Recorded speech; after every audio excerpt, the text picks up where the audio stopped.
The Sudwalaskraal Pass is to all intents and purposes a southern extension of the slightly longer Sudwala Pass on the same road, the R539, and together form one long pass of 16 kilometers. At 7.4 kilometers, the Sudwalaskraal Pass is well above the national average and displays a substantial altitude variance of 285 meters. The pass is named after the Sudwalaskraal farm near the foot of the pass. The road was in good condition at the time of filming and has nicely radiused corners and well-engineered gradients, never exceeding 1 in 11. We filmed this pass from north to south.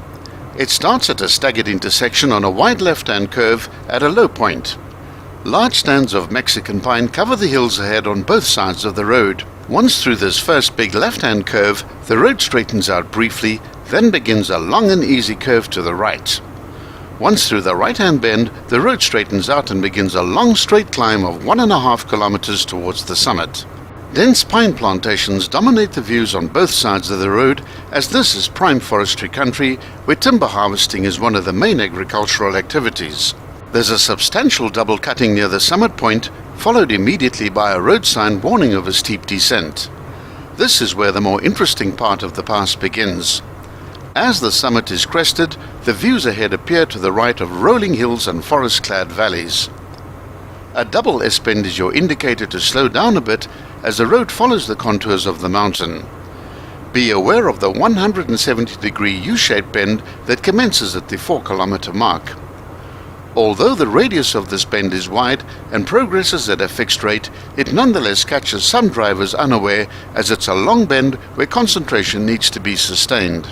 Almost immediately after this big U-bend, a second big bend follows, this time towards the right.